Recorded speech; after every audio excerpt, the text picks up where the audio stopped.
31 janvier. Exode chapitre 37, chapitre 38, chapitre 39. Betsaléel fit l'arche de bois d'acacia.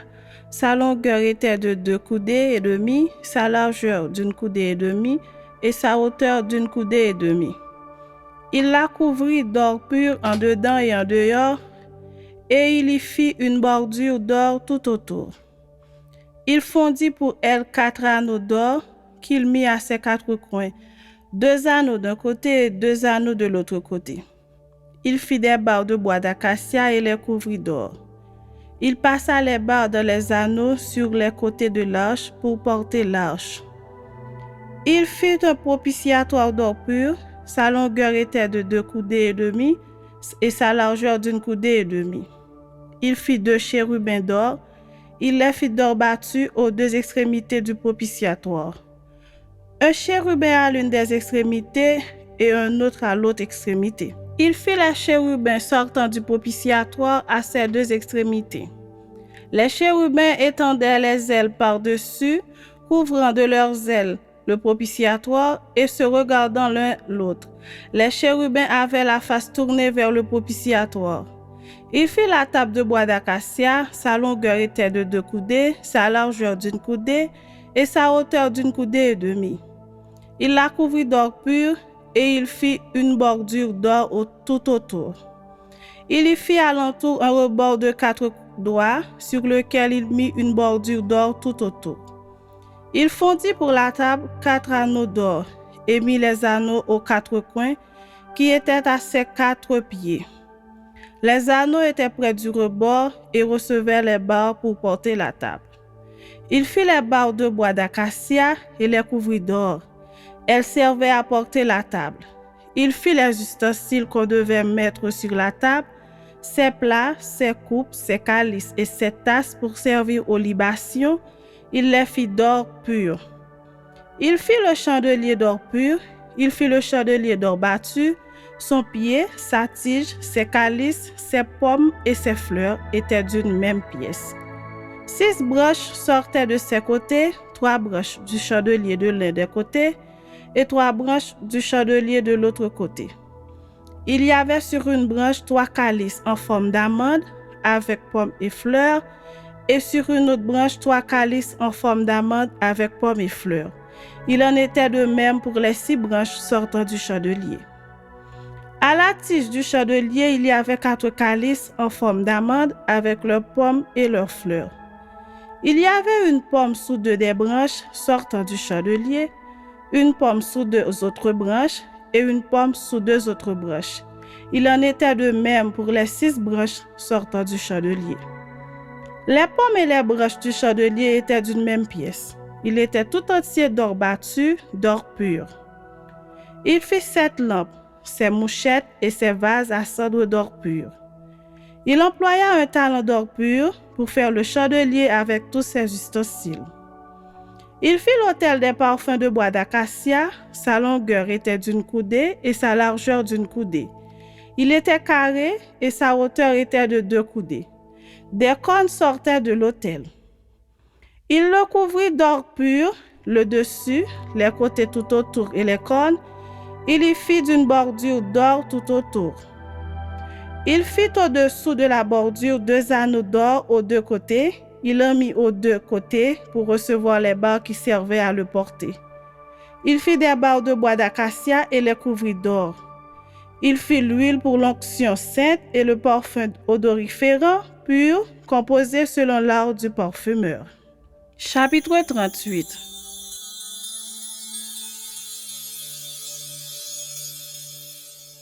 Il fit l'autel des holocaustes de bois d'acacia. Sa longueur était de 5 coudées et sa largeur de 5 coudées. Il était carré et sa hauteur était de 3 coudées. Il fit, autres 4 coins, des cornes qui sortaient de l'autel et il le couvrit d'airain. Il fit tous les ustensiles de l'autel, les cendriers, les pelles, les bassins, les fourchettes et les brasiers. Il fit d'airain tous ces ustensiles.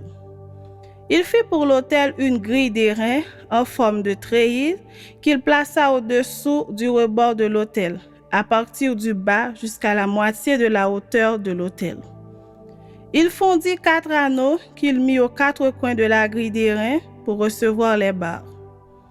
Il fit les barres de bois d'acacia et les couvrit d'airain. Il passa dans les anneaux aux côtés de l'autel les barres qui servaient à le porter. Il le fit creux avec des planches. Il fit la cuve d'airain avec sa base d'airain en employant les miroirs des femmes qui s'assemblaient à l'entrée de la tente d'assignation. Il le parvit. Du côté du midi, il y avait pour former le parvis des toiles de fin lin retors sur une longueur de 100 coudées. Avec 20 colonnes posant sur 20 bases d'airain, les crochets des colonnes et leurs tringles étaient d'argent.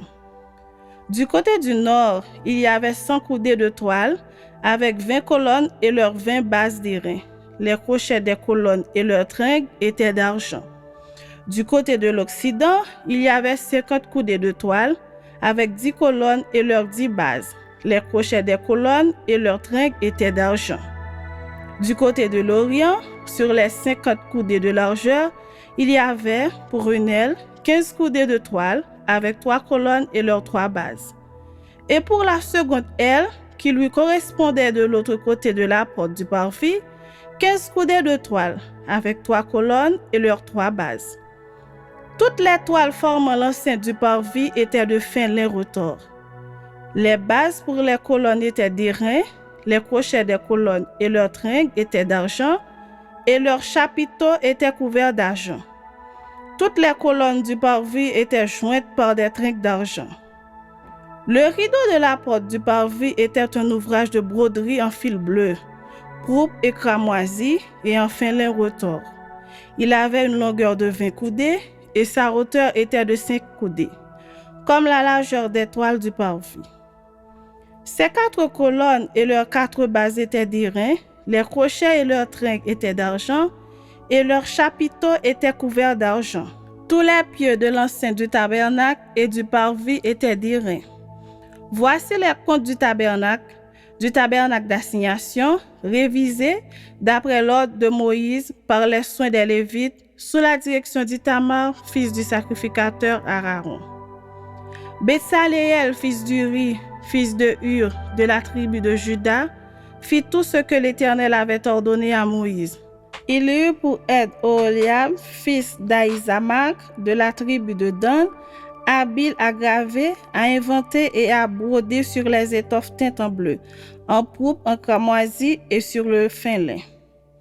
Le total de l'or employé à l'œuvre pour tous les travaux du sanctuaire, or qui fut le produit des offrandes, montait à 29 talents et 730 cycles, selon le cycle du sanctuaire. L'argent de ceux de l'assemblée dont on fit le dénombrement montait à 100 talents et 1775 cycles, selon le cycle du sanctuaire. C'était un demi-cycle par tête, la moitié d'un cycle, selon le cycle du sanctuaire, pour chaque homme compris dans le dénombrement, depuis l'âge de 20 ans et au-dessus, soit pour 603 550 hommes. Les 100 talents d'argent servirent à fondre les bases du sanctuaire et les bases du voile. 100 bases pour les 100 talents, 1 talent par base. Et avec les 1775 cycles, on fit les crochets et les tringles pour les colonnes, et on couvrit les chapiteaux. Les raies des offrandes montaient à 70 talents et 2400 cycles. On en fit les bases de l'entrée de la tente d'assignation, l'autel d'airain avec sa grille et tous les ustensiles de l'autel.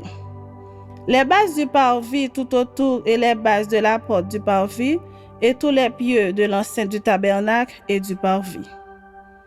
Chapitre 39.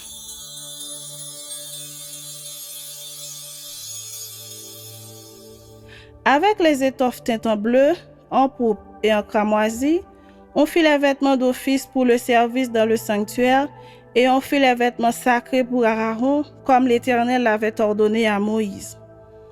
On fit les fautes d'or, de fil bleu, pourpre et cramoisi, et de fin lin retors. On étendit des lames d'or et on les coupa en fils que l'on entrelaça dans les étoffes teintes en bleu, en pourpre et en cramoisi.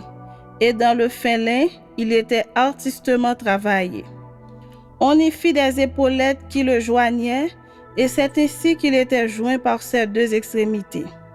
La ceinture était du même travail que l'éphod et fixée sur lui. Elle était d'or, de fil bleu, pourpre et cramoisi, et de fin lin retors, comme l'Éternel l'avait ordonné à Moïse. On entoura de montures d'or des pierres d'onyx, sur lesquelles on grava les noms des fils d'Israël, comme on grave les cachets.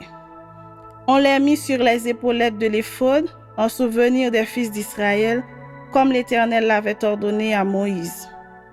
On fit le pectoral artistement travaillé, du même travail que l'éphod, d'or, de fil bleu, pourpre et cramoisi, et de fin lin retors. Il était carré. On fit le pectoral double, sa longueur était d'un empan et sa largeur d'un empan. Il était double. On le garnit de 4 rangées de pierres. Première rangée, une sardoine, une topaze, une émeraude. Seconde rangée, une escarboucle, un saphir, un diamant. Troisième rangée, une opale, une agate, une améthyste. Quatrième rangée, une chrysolite, un onyx, un jaspe. Ces pierres étaient enchâssées dans leur monture d'or. Il y en avait 12, d'après les noms des fils d'Israël. Elles étaient gravées comme des cachets, chacune avec le nom de l'une des 12 tribus.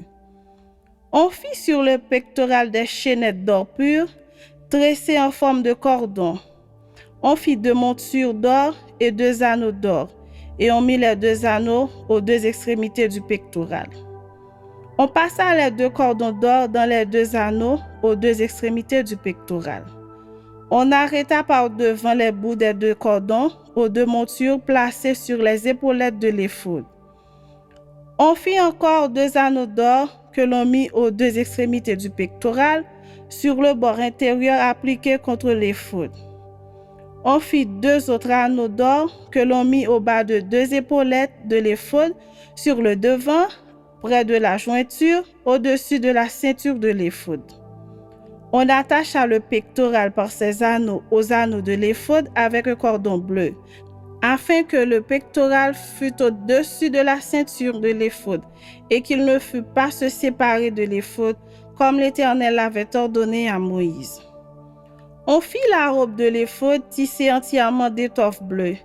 Il y avait au milieu de la robe une ouverture comme l'ouverture d'une côte de maille, et cette ouverture était bordée tout autour, afin que la robe ne se déchirât pas. On mit sur la bordure de la robe des grenades de couleur bleue, pourpre et cramoisi en fil retors. On fit des clochettes d'or pur et on mit les clochettes entre les grenades sur tout le tour de la bordure de la robe, entre les grenades.